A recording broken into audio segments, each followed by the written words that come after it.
Alright, so what we have here is the XM1 Tier 6 American main battle tank. This thing has been the terror of the battlefield for the past, since open beta and people got to Tier 6. And it's since today's patch, it's gotten a bit easier to deal with. So right now, you can actually go through the lower plate here. And that's kind of interesting. I've heard rumors that that is not intentional, and that it might get reverted. So in that case, you guys need to know where to shoot. So what we have here is these little tiny windows here. This is technically a weak point, although it's almost impossible to hit unless you're using missiles. And even then, it's still really hard. So what you're going to shoot instead is either this cupola, shoot missiles into it. You can also shoot missiles into the turret ring. I have not got I have heard rumors that if you bounce a shot right off here, right in here, it will bounce up into the bottom of the turret. I have not tried this myself, but once I get confirmation, I'll go ahead and update this with that. And then on the sides, you want to be shooting here in this area, or back here is his ammo rack. That can be pinned by pretty much anything. If you're shooting from the sides, you can go through this and into the turret. But generally, if you can do that, you can just go straight to the sides of the turret anyway, so it doesn't really matter. So those are really the only weaknesses of the XM1. It's got, yes, we have the lower plate, but I mean, if that gets reverted back to what it was, this thing is just a solid slab of armor, and it's really hard to deal with. So what do we have in the armament compartment? Let's start with the XM1's firepower and gun handle. With our top AP round, we have 325 penetration with 364 damage. With the top heat round, 284 penetration with 466 damage. This is giving it the lowest damage and penetration compared to all the other MBTs in its tier. This does have a 7.8 second base reload speed, which isn't bad. It's about, middle tier in the road. But it does have an okay DPM of 3,329 DPM before the retrofits, which actually, once you get the retrofits going, put it up to around 3,600. This is pretty good with the DPM and the reload speed, but overall, the gun's performance of, damage and penetration is kind of lackluster for its tier, which kind of makes up for the armor it has. So what we also have in the gun handling department is the base accuracy of 0.11, if I have my numbers right, and then a base aim time of 2.74, which is pretty much the best in its tier. I found that very interesting. It kind of makes up for the lack of punch the gun has, and makes it so you can aim for weak points. This makes it the most accurate MBT in its tier. And with the 10 degrees of gun depression, you have a lot of position flexibility in this vehicle with its gun to be able to actually shoot your enemies. I give overall the firepower and gun handling a 3 out of 5 simply because the gun doesn't really have a lot of punch. I mean, you can mitigate that with your retrofits, but not everybody's going to put all of their retrofits into firepower. Some of them are going to do more health, more defense, more utility, so you gotta go by the basics here, which it's a little bit lackluster. Next, the mobility and concealment. Your max speed is 72 kilometers per hour, which is really fast. That is the fastest in its tier. And then your 0 to 32 kph is 7.3 seconds, which is okay. The turret traverse speed is 29.68 degrees a second, which is slow. Not quite as slow as the Russians, but it's still slow. And it can certainly get around.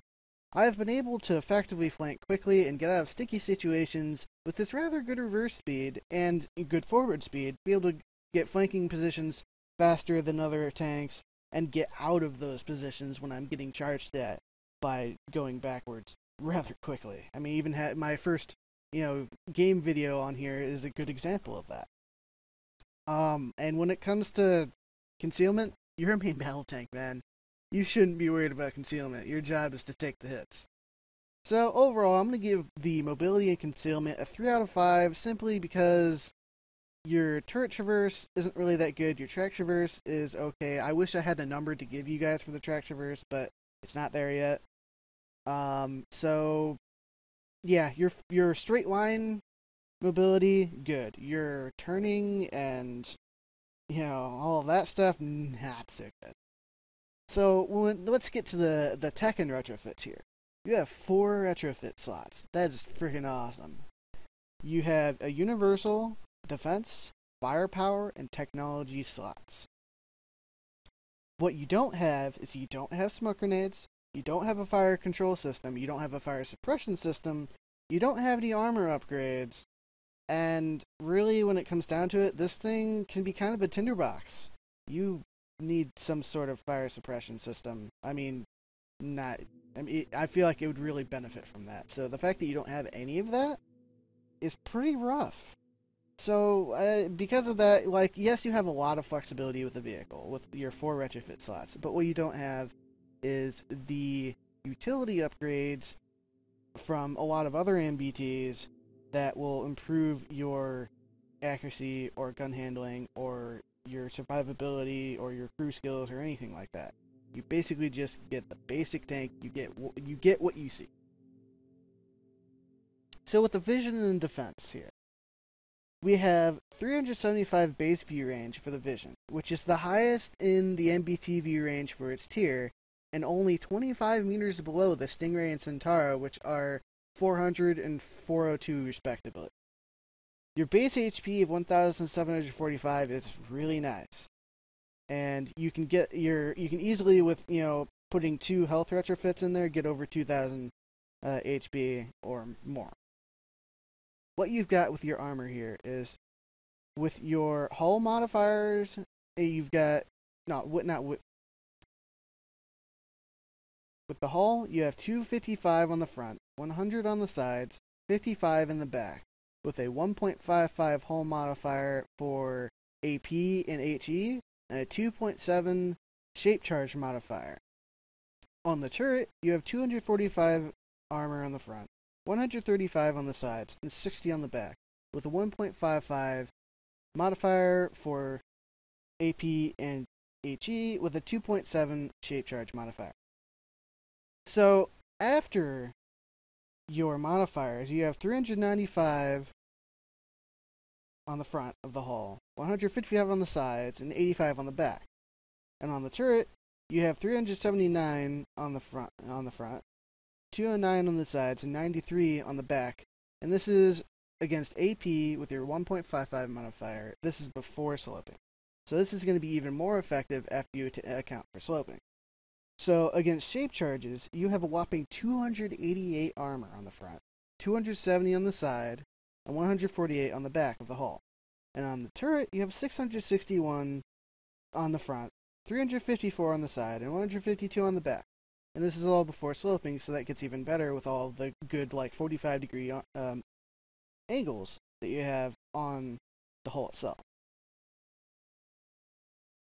Then we have the problem. The most recent nerf really, really, really, really hurt this tank. Bad.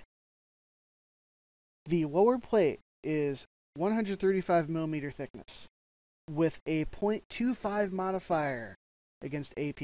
Not the 0.55, the 1.55 that the rest of the tank has. A 0.125. It has 168mm of armor after your modifier, but that's also before sloping. And with sloping, if I remember correctly on the math, was roughly around 230, if I remember correctly. 220 or 230. Which, that is extremely low. That is going to hurt this tank very, very badly. There is a chance that tier 4 tanks can go through that lower plate. So you really, really have to watch out for that, because your lower plate is huge. It's the whole entire lower plate, not just a part of it, that is that weak point. So, all this being said, originally I would give the defense a 5 out of 5 before the patch. It was great. It did exactly what it was supposed to do, this tank could be aggressive. But now, after that nerf, I'm probably going to have to give it a 4. I want to give it a 3 because that lower plate is just absolutely horrid. But I don't think I can, because the rest of it is still really solid. And if you cover that lower plate, you can still do well. But the big problem is that this will take away from its aggressive capability, which is the strength of this vehicle, which is the strength of MBTs in general. So overall, I think I'm going to give this tank a 3 out of 5, because it's still a good tank. But I'm starting to wonder about the direction that they're taking main battle tanks. The Leo 2AV armor is riddled with weaknesses, and so is the T-72A. The XM1 was the only true MBT in its tier, and it's better than tier 7 tanks, which says something. While yes, that might be a problem, but I think it points out a problem with the rest of the tanks, not necessarily the tank itself. What they're doing with the changes right now is making it so that you have to be more timid with your MBTs. You can't really do those charges as well because you have so many glaring weaknesses on the front of your vehicle. Main battle tanks are supposed to be the spearhead. They're not supposed to be the guys hiding behind the rocks and just trying not to die. They're supposed to be these big blocks of health and armor that are supposed to lead the charge. And if they overextend, then they get shot because their sides and their backs are not that hard to deal with. The XM1 was a little bit of an outlier of this because it's got good side armor, but it doesn't have good enough side armor that you can't go through the sides if you got it flat on. And then the rear, if you got around it, that thing was dead. It was just plain dead. So I've been worried about where they're taking the main battle tanks, because the only other main battle tanks that I feel like can get this a really aggressive job done is possibly the Challenger. The M1 Abrams has a weak lower plate, so that can't really cut it. The Leopard 2, since it lost its Evo armor, is a joke.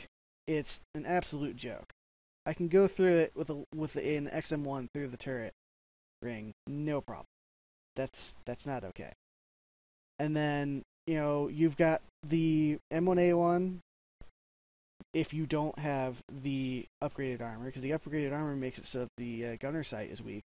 And then you also have the T90 is very good. That's how MBTs should be. And the 2A5, even though it's riddled with weaknesses, it has 5 ways to penetrate it from the front, but they are all small, so that kind of makes up for it. So, I guess what I'm getting at is, I've been thinking about the changes that they've been doing to the tanks in the past, couple months here. And it feels like they're trying to just take the teeth out of everything. They're diluting the class identities to the point where they're all going to be similar, or, there's no reason to pick one class or the other, because there's only one class that can do the job right. Even though the other ones are supposed to do their own job. It doesn't feel like all of the classes right now are distinct. So, let me know what you guys think about all of that. Am I just being paranoid?